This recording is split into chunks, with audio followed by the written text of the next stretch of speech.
এবার মা কাঁদতেছে, গাউসে পাক ডাকে, মা গো তোমার ছেলে ফিরে আসছে। দৌড়ায় এসে মার পায়ে সালাম করতেছে। মা ছেলে পায়া খুশি না বেজান? চোখের রূপ দূর হয়ে গেছে সন্তানের এক নজর দেখে।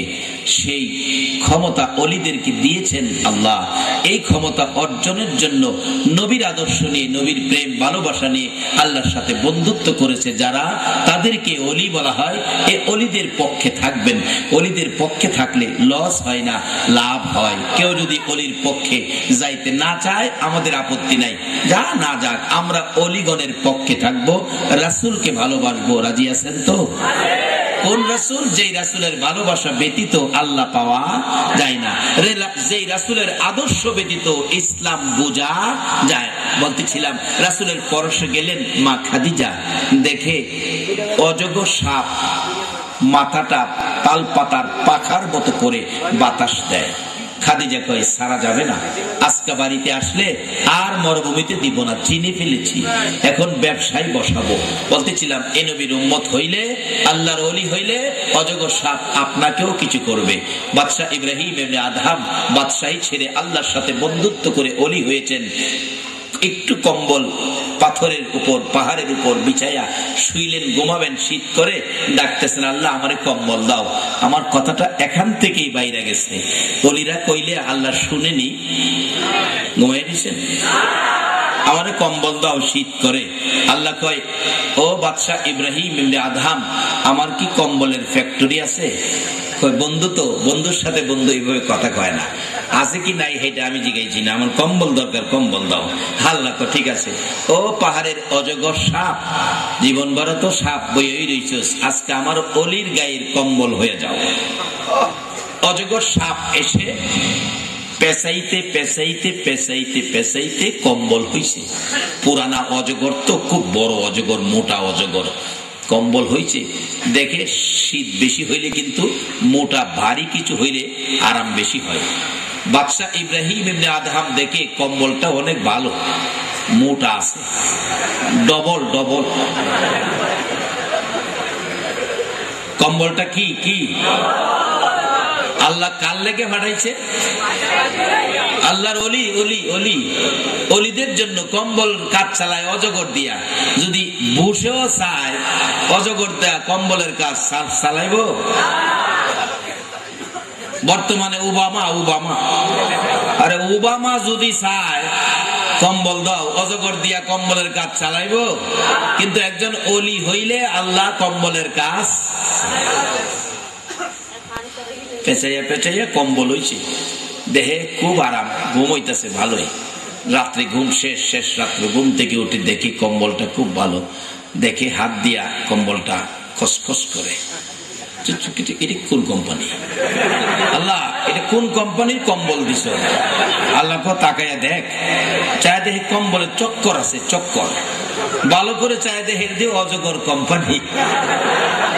আল্লাহ, কি ব্যাপার, বিপদ নিয়ে হয়? আল্লাহ কয়, না বিপদ না, ওই তো অজগর সাপ মানুষ খায়। সাপে কয় মানুষ খায়, আজ খাইতে আইছি না, আজ গাইছি কম্বল হইতে। ঘুম শেষ হয়েছে? জি শেষ হয়েছে। তাইলে আমাদের বিদায় দেন, জায়গা মানে কম্বলের ভেস খুললা যাইতেছে। এটা অলিদের কেরামত। অলিদের কি? রাসূল বলছে অলিদের কেরামত সত্য, মানতে হবে, এটা নবীর কথা। আর এই নবী হইল আমাদের ইসলাম বুঝার ইঞ্জিনিয়ার।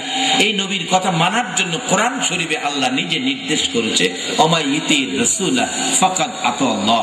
বলতেছিলাম অলিদের ঘটনা জীবন ভর আলোচনা করা যাবে, শেষ করা যাবে না।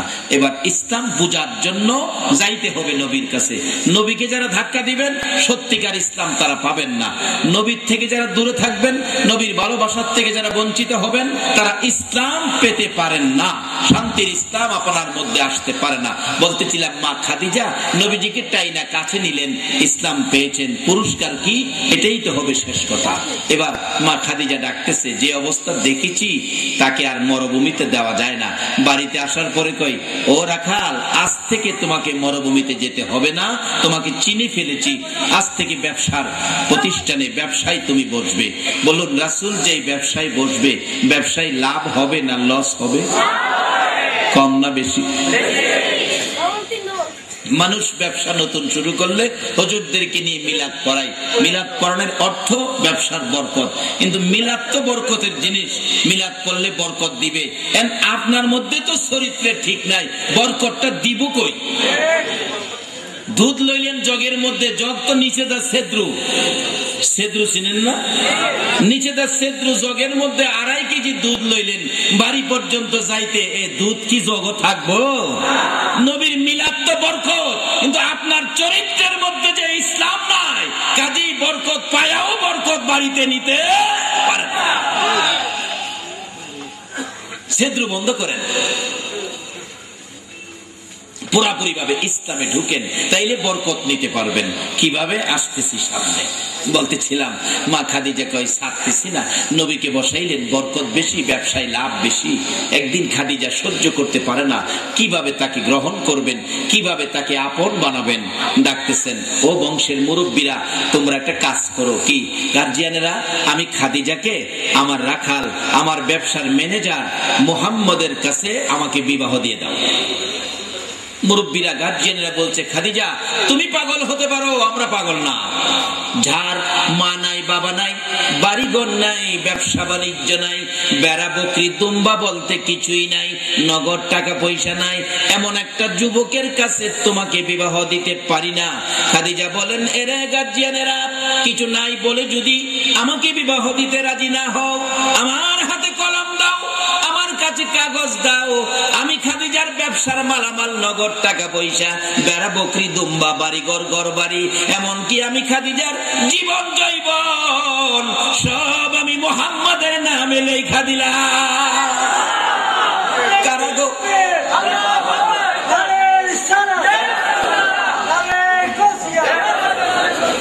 কারাজকের মাহফিলের আয়োজক, ও বাবা শ্রমিকেরা, ও সিএনজি চালক, রিক্সা চালক, ভ্যান চালক, ড্রাইভার ভাইয়েরা, কারাগো সেই নবীর ভালোবাসায় কষ্টের টাকা দিয়ে এই প্রেমের বাগান সাজাইছো, আমার নবী তোমাদের জন্য ফুলসিরাতের ঘাটে বসে থাকবে। আল্লাহ আজকের এই আয়োজন কবুল করো, সকলে বলুন আমিন। মা খাদিজার জীবন জৈবন সবকিছু, ধন সম্পদ সবকিছু নবীর নামে লিখে দিয়ে ঘোষণা দিলেন, আমি এবার ভিক্ষুক হয়েছি, গরিব হয়েছি, যুবক মুহাম্মদকে ধনী বানাইলাম, বলো আমি গরিব খাদিজাকে ধনী মুহাম্মদের কাছে বিবাহ দিবানি। এবার পয়েন্টে পেঁচো পড়ে গেলেন গার্জিয়ানেরা, বিবাহ দিয়ে দিলেন, নবীর পক্ষ নিলেন, ইসলাম গ্রহণ করলেন, সত্যিকার অর্থে ইসলামে ঢুকে গেলেন নবীর পরশ পাইয়া। মা খাদিজা ইসলাম নিয়ে যেদিন দুনিয়ার থেকে বিদায় হবে গো, চোখের পানি ছেড়ে ছেড়ে কাঁদতেছিলেন। জিজ্ঞেস করেন, আমার নবী খাদিজা রে, এইভাবে কেন কান্দো গো খাদিজা? আমার মন বলে আজকে আমি বাঁচবো না গো নবী, আমি আজকে দুনিয়ার থেকে বিদায় হব, কান্দি গো।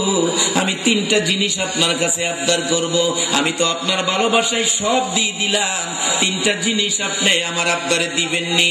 নবী বলেন, খাদিজা রে বলো কোন 3 জিনিসের আবদার করবে? কথা দিলাম তোমার আবদার আমি রক্ষা করব। হুজুর, 1 নাম্বার হলো, আমি খাদিজার মৃত্যু হলে বাজারের কিনা কাফন আমার গায়ে লাগাইয়েন না, আপনার একটা পাঞ্জাবি মুবারক আমার গায়ে পরাইয়া আমারে কবর শোয়াবেন। রাসূল বলেন, খাদিজা রে যাও, কথা রাখলাম। আর একটা দাবি হলো, এই যে কবরের মধ্যে আমারে শোয়াবেন, এই কবরে আপনি নবী আগে যাইয়া কিছুক্ষণ শুয়ে আসবেন, তারপরে আমারে শোয়াবেন। বলুন, এই কবরে আমার রাসূল শুয়ে আসবে, এই কবর রহমতের কবর হবে কিনা? কেমন আবদার করেছেন মা খাদিজা আমার নবীর কাছে। ইসলামে ঢুকলেই তো এই আবদার করা যায়, এই আবদার ইসলাম আমলকারী, ইসলামে যিনি ঢুকবেন তার আবদারও আমার আল্লাহ রক্ষা করে, আমার নবীও রক্ষা করে। নবী বলছেন, খাদিজা রে যাও যাও, কথা দিলাম তোমার কবরে আমি শুইব আগে। বলুন, যেই ঘরে নবী যাবে এই ঘরটা শান্তির ঘর হবে কিনা? বাস্তব, বাস্তব ঘটনা, যেই ঘরে নবী এই ঘর তো শান্তি। বাস্তব হলো ভারতের ইতিহাস। ডক্টর শিব শক্তি নামে একজন হিন্দু ঠাকুর ছিলেন, 70 লক্ষ হিন্দু যাকে ভগবান ডাকতেন, মূর্তির মতো পূজা করতেন। ওনার ঘরে একদিন নবীজি স্বপ্ন যুগে হাজির। ও ডক্টর শিব শক্তি, আমি রাসূল মদিনার থেকে আসছি কালিমা পড়াইতে, কালিমাটা পড়বি? ডক্টর শিব শক্তি কই, হুজুর পাই কই আপনাকে, এই সোনার চেহারা আমার ঘরে, আমি আর দেরি করতে রাজি না, আমাকে এখন কালিমা পড়াইয়া মুসলমান বানাইয়া দাও।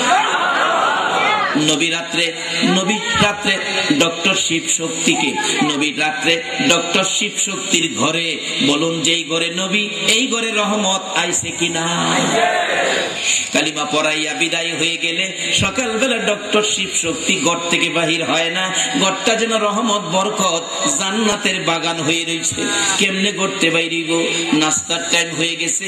বিবি সাহেব দরজায় গিয়ে নাস্তা লইয়া ডাকতেছে, ঠাকুর কর্তা পূজা টুজা ছাইরা দিলেন? প্রত্যেক দিন সকালে উঠে সূর্যের পূজা করেন, আগুনের পূজা করেন, বাথরুমের পূজা করেন, কত পূজা করেন, আজকে পূজা কই? কেন সকালে বাথরুমে যান না আপনারা? এটাও তো একটা পূজা হয়, না গেলে হয় না তো। দরজা খুলেন, দরজা খুলছে কি? ঠাকুর কর্তা কি ব্যাপার, ঘটনা কি? ডক্টর শিব শক্তি ডাকে, বিবি যেই ঘরের দরজা খুলি না, দরজা বন্ধ করে ঘরে বসে আছি, পূজা করি না, পূজা ছেড়ে দিয়েছি, এ ঘরের দিকে তাকাইয়া তুমি কি কিছু টের পাও নাই? বিবি চোখটা ঘুরাইয়া ডাকে, স্বামী গো তোমার ঘরটাই দি রহমত বরকত সুগন্ধিতে ভরপুর, ঘরটাই কি আজকে কোন মহান অতিথি আসছিল? ডক্টর শিব শক্তি বলেন, বিবি গো আজকে আমার ঘরে মদিনার কামলেওয়ালা নবী এসে আমারে কালিমা পড়াইয়া মুসলমান বানাইয়া গেছে। বিবি ঘরের মধ্যে ঢুকে দেখে শান্তি লাগে, এসি রুম হয়ে গেছে। এসি রুম, গরমের মধ্যে এসি রুমে আরাম না? বিবি ঘরের ভিতরে যাইয়া কয়, স্বামী গো আমার মন চায় না ঘরতে বাহির হইতে। স্বামী নাস্তাটা খান, কষ্ট করে বানাইয়া নিয়ে আনছি।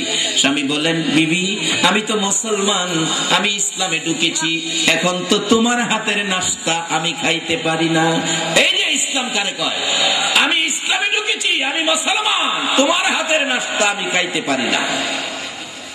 সত্যিকার অর্থে ইসলামে ঢুকে গেছে, ইসলাম চিনেছে, ইসলাম বুঝেছে, আর হিন্দুর হাতের নাস্তা মুসলমান খাবে না। বিবি ডাকতেছে, স্বামী এতদিনের মহব্বত কিছুক্ষণের মধ্যে শেষ করে দিলা, তুমি শেষ করলো আমি শেষ করব না, নাস্তা তোমারে খাওয়াইবো। আছে রুটির মধ্যে তরকারি লাগাইয়া স্বামীরে খাওয়াইবো, মুখের কাছে নিচে জোর করে খাওয়াইবো। স্বামীও কয়, বিবি সম্ভব নয়, আমি ইসলাম গ্রহণ করেছি, আমি মুসলমান, আমি আর খেতে পারি না তোমার হাতের নাস্তা, জোর করে খাওয়ামো। মুখে তালা মারছে, খেতেন না। বিবিও কই, না খাওয়াইয়া ছাড়তাম না, রুটি নিচে মুখের কাছে। এটা কিন্তু আসলে সত্যিকার অর্থে এটা ইসলাম। স্বামীর মুখে স্ত্রী রুটি তুলে দিবে, এটা ইসলাম, এটা ইসলাম শিক্ষা দিয়েছে। রাসূল বলেছে স্বামীর মুখে স্ত্রী খাবার তুলে দিবে, স্ত্রীর মুখেও স্বামী খাবার তুলে দিবে, এতে মহব্বত বাড়বো না কমবো? এটা ইসলাম। আজকে সে ইসলাম আমাদের ঘরে নাই বিদায় স্বামী স্ত্রী ঝগড়াঝাটি হয়। কোন কোন সময় জুমার দিন মসজিদে দোয়া চাই মুসল্লিরা, হুজুর দোয়া করেন, আমরা হুলার মাছগা 3 মাস হয়েছে আমার লগে কথা কয় না। ইসলাম যদি থাকতো কথা কইতি না, স্ত্রী কথা না কইলে আধা কেজি মিষ্টি নিবেন রাত্রে, আধা কেজি মিষ্টি, গোলাফান ঘুমাইলে গলার চিপাদা দইরা মিষ্টি মুহ দিবেন, কথা কইবি কিনা ক। আচ্ছা এই জিনিস বাড়িতে গেলে স্বামী স্ত্রী মহব্বত বাড়বো না কমবো? এই নবী করে নেন, নবীর আদর্শ নেন, বেজাল থাকবে না, অশান্তি থাকবে। স্ত্রী কয়, স্বামী না খাওয়াইয়া ছাড়তাম না, কিন্তু ইসলাম গ্রহণ করেছে বিদায় তার হাতের খাবার খাবে না, বহু চেষ্টার পরে পারে না। স্ত্রী ডাকতেছে, স্বামী আর গোপন রাখতে পারলাম না, খান গো স্বামী ভয় পায়েন না, যে সময় আমার নবী আপনার কালিমা পড়াইয়া মুসলমান বানাইছে, যাওয়ার পথে আমারও কালিমা পড়াইয়া গেছে। দুইটা হাত বাড়াইছে ডক্টর শিব শক্তি, বিবি গো আয় আয় আমার বুকে আয়, তোর আমার জীবন ধন্য গো, যারা রাসূলকে স্বপ্ন দেখেছে। এই নবীকে স্বপ্ন দেখার মূল মন্ত্র হলো ইসলামে ঢুকে নবীর ভালোবাসা দেন, তাহলে নবী এখনো স্বপ্নের দেখা দিবে। আয় আমার বুকে আয়, শুধু রুটি না, আমার মন চায় অন্তর হাত সহ খাইতাম। আয় আমার বুকে আয়, বলতেছিলাম যে এই ঘরে নবী, এই ঘরে এই শান্তি, এই রহমত, এই বরকত। মা খাদিজা বলেছেন, নবী গো, আমাকে কবরে শুয়াইবার আগে গো নবী, আপনি একটু কবরে শুয়ে আসবেন। যাও রে খাদিজা। 3 নাম্বার কথা হলো, নবী গো, আমাকে কবরে শুয়াইয়া সবাই যখন কবর ছেড়ে চলে যাবেন, আপনি নবী কবর ছেড়ে যায়েন না। মুনকির নকিরের প্রশ্নের জবাব আমার পক্ষ থেকে আপনি নবী আদায় করে দিবেন। বাবারা, ময় মুরব্বী কবরে শুয়াইয়া কবর ছাইরো না, কবরের পাশে দাঁড়াইয়া থাইকো, নেককার সন্তান আলেম বানায়ো, হাফেজ বানায়ো। কবরের পাশে যদি মুনকির নকিরের সওয়াল জবাবের সময় একটা আলেম হাফেজ কবরের পাশে দাঁড়াইয়া থাকে, মুনকির নকির কবরে এসে জোরে ধমক দিতে পারে না। তখন ওই প্রশ্নের জবাব দিতে মনে সাহস থাকে। দেখবেন বর্তমান সময়ে কিন্ডারগার্টেনের যুগ, কিন্ডারগার্টেনে বাচ্চারা পড়ে, পরীক্ষা শুরু হলে মা দেখবেন সাথে যায়, মা সাথে গিয়ে জানালাটা তাকায় থাকে, কি কয়, লেখো বাবা লেখো, প্রশ্নের জবাব লেখো, ভয় পাইও না, আমি মা আছি তো। মা থাকলে যেমন বাচ্চা পরীক্ষার হলে ভয় পায় না, ওই মুনকির নকিরের সওয়ালের জবাবে নেককার সন্তান যদি কবরের পাশে দাঁড়ায় থাকে, এই সাহস কবরে পায়, ভয় পায়। কিন্তু আমরা তো কবর একটা মানুষকে বিপদে ভালো খালি কবর ছেড়ে যাইবেন গা, লোকটার কি হবে একটু চিন্তা করবেন না। খাদিজা বলেন, নবী গো, আপনি আমার কবরের পাশে থেকে মুনকির নকিরের সওয়ালের জবাবটা দিবেন। রাসূল বলেন, খাদিজা যাও, তোমার 3টা কথা রাখলাম। হুজুর, আর শেষ একটা কথা, সেটা কি, আমাকে মৃত্যু হলে কাফন পরাই। আমি দেখছি মক্কার মানুষ বাজারতে সুরমা কিনা কাপড়ের কাপড়ে ছিটাইয়া সাজাইয়া দেয়। নবী গো, আমার কাফনের উপর বাজারের কিনা সুরমা দিয়েন না। রাসূল বলেন, তাহলে তোমাকে কোন সুরমা দিব? নবী গো, আমি কিছু সুরমা জোগাড় করে রাখছি, এই সুরমাটি আমার কাফনের উপর ছিটাইয়া দিবেন। রাসূল বলেন, খাদিজা রে, এটা আবার কোন সুরমা রে খাদিজা? আপনি নবী মক্কা নগর ঘুরে ফিরে যখন রাত্রের বেলা হুজরায় এসে ঘুমাইতেন, আমি খাদিজা আপনারে ঘুম পাড়াইয়া আপনার পাও মুবারক থেকে জুতা মুবারক টাইনা খুলেছি, খুলে জুতা মুবারক হাতে লইয়া জুতা মুবারকের নিচ থেকে কুড়াইয়া কুড়াইয়া কিছু ধুলি বালি জোগাড় করেছি। হুজুর, আমি দেখেছি দুনিয়ার সুরমার চাইতে গো নবীর কদম মুবারকের জুতা মুবারকের ধুলি মুবারকের পাওয়ার অনেক বেশি হবে। হুজুর, আমার কাফনের উপর বাজারের কিনা সুরমা দিয়েন না, আপনি নবীর জুতা মুবারকের দুলি বালিগুলো জমা করে রেখেছি, আমার কাফনের উপর আপনি নবীর জুতা মুবারকের দুলি বালি ছিটাইয়া দিয়ে। নারে তাকবীর, আল্লাহ, নারে রিসালাত, নারে গাউসিয়া, হায়াতুন নবী। আমার মন বলে বাজারের কিনা সুরমার মেয়াদ একদিন শেষ হয়ে যাবে গো নবী, আপনার জুতা মুবারকের দুলি মুবারকের মেয়াদ কোনদিন শেষ হবে না। রাসূল বলেন, খাদিজা রে, যাও যাও, কথা দিলাম রাখবো। খাদিজা যেদিন দুনিয়ার থেকে বিদায় হলো, কবরে শুয়াইয়া আমার নবী কবরের পাশে বসে আছে। মুনকির নকির কবরে আসতেছে না, ঘন্টার পর ঘন্টা পার হয়ে গেছে, অপেক্ষায় নবী পেরেশান হয়ে গেলেন। আমার আল্লাহ বলেন, জিবরাইল রে, আমার বন্ধুর কাছে খবর নিয়ে যাও। ইয়া রাসূলুল্লাহ, কেন বসে আছেন? মুনকির নকিরের সওয়ালের জবাব দিব, কথা দিয়েছিলাম। জিবরাইল ডাকে, ইয়া রাসূলুল্লাহ, যেদিন খাদিজা গো জীবন জৈবন ধন সম্পদ বাড়িঘর টাকা পয়সা সব আপনার নামে দান করে দিয়ে আপনার ভালোবাসার মালা গলায় পড়েছিল, সেদিন আমার আল্লাহ নিজে খাদিজার পক্ষে চলে গিয়েছিল। নবীর পক্ষে গেলে আল্লাহকে পক্ষে পাওয়া যায়। আল্লাহু আকবার বলো। এই নবীর ভালোবাসা দিলে আমার আল্লাহকে পক্ষে পাওয়া যায়। বাস্তব হলো মা খাদিজার জীবনী। হুজুর, পয়সা থাইকেন না, বাড়িতে চলে যান। যেদিন খাদিজা ধন সম্পদ টাকা পয়সা যে জীবন জৈবন সব আপনার ভালোবাসায় দান করে দিয়েছিল, ওই দিন আমার আল্লাহ খাদিজার পক্ষে গিয়েছে। আজকে খাদিজার পক্ষের মুনকির নকিরের সওয়ালের জবাব আপনার দিতে হবে না গো নবী। খাদিজার মুনকির নকিরের সওয়ালের জবাব আমার আল্লাহ নিজে আদায় করে দিয়েছে। সেই নবীর পক্ষে যান, সেই নবীর আদর্শ নিয়ে ইসলামে ঢুকে যান, আমার আল্লাহকে আপনার পক্ষে পাবেন। আল্লাহর অলিদের পক্ষে যান, বিপদ আপদে অলিরা আপনার পাশে দাঁড়াবে। তাই বলতেছিলাম, আজকে ইসলামে ঢুকেন। সত্যিকার অর্থের ইসলাম পাইতে গেলে, আল্লাহর মনোনীত ধর্ম ইসলাম বুঝতে গেলে নবীর আদর্শে যেতে হবে, নবীর কথা মানতে হবে, নবীকে ভালোবাসা দিতে হবে, অলিদের দেখানো পথে চলতে হবে। এর মধ্যে সত্যিকার অর্থে আল্লাহর পছন্দ রাসূলদের ইসলাম পাওয়া যাবে। আর ওই রকম একজন ইসলামে যাওয়া, ইসলামে ঢুকা, ইসলাম আমল করা ব্যক্তির জন্য 10টা পৃথিবীর সমান একটা জান্নাত আমার আল্লাহ দান করবেন। বাবারা, এর মধ্যে আমাদের কিছু কাজ ইসলামে ঢুকলে করতে হবে।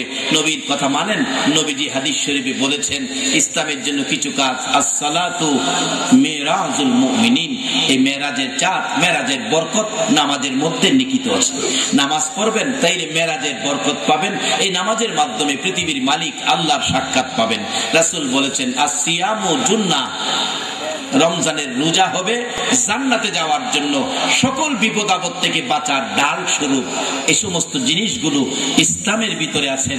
নবীর নির্দেশে এগুলি আমরা পালন করব। মা বাবার সাথে ভালো ব্যবহার করার নির্দেশ নবী হাদিস শরীফে দিয়েছেন। এই কাজগুলি আমরা করব। আল্লাহ আমাদেরকে সেই তৌফিক দেখ। সকলে বলুন আমিন। দোয়া শরীক আল্লাহুম্মা আমিন, আল্লাহুম্মা আমিন। রব্বানা যালামনা আনফুসানা ওয়া ইন লাম তাগফির লানা ওয়া তারহামনা লানাকুনান্না মিনাল খাসিরিন। রব্বিরহামহুমা কামা রাব্বায়ানি সাগীরা। রব্বুল আলামিন, মায়ার নজরে তাকায়া দেখো গো, কুদরতি চোখে তাকায়া দেখো তোমার আদরের বান্দারা, তুমি যার ভালোবাসায় সব বানাইছো, ওই নবীর ভালোবাসায় রাত্র, বহুত রাত্র হয়ে গেছে, 2:30 পার হয়ে গেছে। তোমার আদরের বান্দারা আরামের ঘুম, আরামের বিছনা ছেড়ে এই জান্নাতের বাগানে নবীর ভালোবাসায় বসে আছে গো আল্লাহ। মাউত, জানি না গো তোমার পৃথিবীতে আমরা আর কতদিন থাকবো, জানি না। কবে জানি সাদা পোশাক পরাইয়া অন্ধকার কবরের প্যাসেঞ্জার বানাইয়া দেয়, কবে জানি সন্তানেরা এতিম হইয়া যায়, কবে জানি কার বিছানা চিরতরে খালি হইয়া যায়, কবে জানি কার দোকান 3 দিনের জন্য বন্ধ হয়ে যায়, কবে জানি কার অফিসে কালো পতাকা উড়াইয়া দেয়। ওই দিন আসার আগে আজকের মাহফিলে যাদেরকে নিয়ে হাত বাড়াইছি, আমাকে সহ সকলের জীবনের গুনাহগুলো ক্ষমা করে দাও। মাবুদ রে, মাবুদ, ও আমার আল্লাহ, আজকের মাহফিলে তোমার আদরের বান্দা লইয়া, তোমার নবীর ভালোবাসার উম্মত লইয়া হাত বাড়াইছি। যেই নবী উম্মতের মায়াই গো আরশে গেল না, সিদরাতুল মুনতাহায় গেল না, জান্নাতুল ফিরদাউসে গেল না, উম্মতের ব্যথা লইয়া সোনার মদিনায় শুইল। ওই নবীর উপর দুরূদ ও সালাম মদিনা পাঠাইছি গো আল্লাহ। আমাদের দুরূদ ও সালাম গুলো পাখির মতো উড়াইয়া উড়াইয়া দয়ার নবী, মায়ার নবীর কদম মুবারকে পৌঁছাইয়া দাও। আল্লাহ, দুরূদ ও সালাম উসিলা করে, আজকের মাহফিল উসিলা করে, মেরাজুন নবীর খাতিরে আমাদের তামাম জিন্দেগীর গুনাহগুলো ক্ষমা করে দাও। আল্লাহ গো, জানি দুনিয়ায় থাকবো না, তারপরেও শয়তানের দুকাই পড়ে, দুনিয়ার মায়াই পড়ে বহু গুনাহ করে ফেলেছি। এই মাহফিলের উসিলায় আমাদের জীবনের গুনাহগুলো ক্ষমা করে দাও। আর একটা দরখাস্ত করি গো আল্লাহ, তুমি রাগ হইও না। তুমি রাগ হইলে আমরা মনের দুঃখ কার কাছে বলবো গো আল্লাহ? আমি জানি না এই বৃষ্টির মধ্যেও যারা মাহফিলে মনোজাতের অপেক্ষায় আছে, কার জানি মনে ব্যথা মানাই রে মানাই, কার জানি মনে ব্যথা বাবা নাই, বাবা নাই। যেই বাবা ঈদের ছুটিতে বাড়িতে গেলে সন্তান রেল স্টেশনে 10টা রাত পর্যন্ত দাঁড়াইয়া থাকতো, সন্তান আসবে বলে বাবা বাস স্ট্যান্ডে যাইয়া রাত্র 11টা পর্যন্ত দাঁড়াইয়া থাকতো। যেই মা সন্তানের মায়ায় রাত্র 2টা পর্যন্ত দরজা খুইলা রাখতো, এই দুরুদি মা বাবার অভাবী যারা হাত বাড়াইছে গো আল্লাহ, আর দেরি করো না। এই মুহূর্তে ওই সকল মা বাবার কবর জান্নাতের বাগান বানাইয়া দাও। মাবুদ রে, মা বাবার অভাবীরা কি করে রে নিজে দেখেছি। বাস স্ট্যান্ড ইমামতি করি, অনেক সময় দেখি ঈদের ছুটিতে শ্রমিকরা বাড়িতে যায়, বাস থেকে নাইমা রিকশায় উঠে দুইটা চোখের পানি ছেড়ে দেয়। প্রশ্ন করলে জবাব দেয়, হুজুর মনে বড় আশা গো, বাড়িতে যাইয়া ঈদ করব, আজকে চোখের পানি ছেড়ে দেওয়ার কারণ জানেননি। আল্লাহ গো, মা বাবা যার দুনিয়াতে আছে হায়াত বাড়িয়ে দাও। মা বাবা কেমন জিনিস ছেলে মেয়েদেরকে দান করে দাও। আল্লাহ গো, দাদা দাদি নানা নানি শ্বশুর শাশুড়ি আদি আওলাদ বংশধর্ময় মুরব্বী পাড়া প্রতিবেশী খানদানবাসী মহব্বতী, খাস করে এই এলাকার জমিনের নিচে যত মুমিন মুমিনাত ঘুমিয়েছে সকলের কবর জান্নাতের বাগান বানাইয়া দাও। খাস করে যারা আজকের মাহফিল কমিটির সদস্য, আল্লাহ গো কমিটির ভাইদের বংশধর্ময় মুরব্বী খানদানবাসী আত্মীয় স্বজন মা বাবা সহ যারা কবরে এই বৃষ্টির দিনে মাহফিলের আয়োজন করেছে, এই আয়োজনে তুমি খুশি হও। তাদের বংশধর যারা কবরে সবাইকে তুমি মাফ করে দাও। আল্লাহ যাদের নাম লেখা হয়েছে আল্লাহ কবরের দেশে ঘুমিয়েছে, তাদের কবর জান্নাতের বাগান বানিয়ে দাও। যারা অসুস্থের জন্য দোয়া চাইছে, বিমারির জন্য দোয়া চাইছে, এই মাহফিলের উসিলায় সকল বিমারিকে সেবা করে নেক হায়াত বাড়াইয়া দাও। আমরা যারা হাত বাড়াইছি আমাদের সকলকে নেক হায়াত বাড়িয়ে দাও। আল্লাহ গো, আমাদের মধ্যে যারা বিমারি হসপিটালে যাইতে হবে এমন রোগ যদি কারো থাকে আজকের মাহফিলের উসিলায় মাফ করে দাও। হসপিটালে যাইতে হবে এমন রোগ কাউকে দিও না গো আল্লাহ। আমাদের মধ্যে যারা অভাবী অভাব দূর করে দাও আল্লাহ, যারা বিমারি সেবা করে দাও, যারা নামাজি নামাজ কবুল করে দাও, যারা নামাজ পড়ে না নামাজের বুঝ দান করে দাও। আল্লাহ যারা ব্যবসা করে ব্যবসায় বরকত দাও, যারা চাকরি করে পদোন্নতি দান করে দাও। আল্লাহ গো, যারা বিদেশ থাকে সকল বিদেশিদেরকে হেফাজতে রাখো, যারা বিদেশ যাবে তাদের মনের আশা পুরা করে দাও। সহ বাবা শাহজালাল সহ আল্লাহ গো, খাজা মঈনুদ্দিন চিশতি সহ চট্টগ্রামের জমিনে যত ওলি আল্লাহগণ ঘুমিয়েছেন সকলের রুহানি ফায়েজ আমাদেরকে নসিব করে দাও। আল্লাহ তোমার নবী আরশে যায় না, সিদরাতুল মুনতাহা যায় না, জান্নাতুল ফিরদাউসে যায় না, উম্মতের মায়ায় মদিনায় শুইল। আজকের মাহফিলে যারা নবীর ভালোবাসায় কষ্ট করলো সকলকে তুমি একদিন ঘুমের ঘরে তোমার নবীকে স্বপ্নে দেখাইয়া দাও। নবীকে স্বপ্নে দেখাইয়া আমাদের কলিজা ঠান্ডা করে দাও। আল্লাহ গো, মা বোনদেরকে রাবিয়া বস্তির মতো বানিয়ে দাও। আল্লাহ গো, যাদের ছেলে নাই ছেলে দাও, যাদের মেয়ে নাই মেয়ে দাও, যাদের ছেলেও নাই মেয়েও নাই ছেলে মেয়ে দিয়ে কলিজা ঠান্ডা করে দাও। আল্লাহ খাস করে আজকের মাহফিলের আয়োজন যারা করেছে মাহফিল কমিটির বাইরে রেখে তোমার কুদরতি হাতে দিয়ে গেলাম, সবাইকে তুমি কবুল আর মঞ্জুর করে দাও। এই মাহফিলের উসিলায় তাদের রুজি রোজগারে বরকত দাও, হায়াতে জিন্দেগি ঈমান আমলে বরকত লাগিয়ে দাও। এই মাহফিলের উসিলায় তাদের সকলকে আমার নবীর একদিন ঘুমের ঘরে স্বপ্নে দেখাইয়া দাও। সেটার জন্য আল্লাহ এই বৃষ্টি ভিজা রাখতে তোমার বান্দারা কষ্ট করেছে, এর বিনিময়ে যার মনে যে আশা সকলের মনের আশা তুমি পুরা করে দিও গো আল্লাহ। মাহফিল শেষে যারা যেখানে যাবে সহি সালামতে পৌঁছাইয়া দিও গো আল্লাহ। দরখাস্ত করলাম মাহফিলের উসিলাই, দুরূদ ও সালামের উসিলাই, জিকিরের উসিলাই, নবীজির মেরাজের উসিলাই, খাজায়ে খাজেগার উসিলাই, গাউসে পাকের উসিলাই, আল্লাহ চট্টগ্রামের জমিনের সকল ওলি আল্লাহগণের উসিলাই আমাদের এই দরখাস্ত কবুল আর মঞ্জুর করো গো আল্লাহ। সাল্লাল্লাহু তাআলা আলা খায়রি খালকিহি মুহাম্মাদিন ওয়া আলা আলিহি ওয়া আসহাবিহি আজমাইন বিহাক্কি লা ইলাহা ইল্লা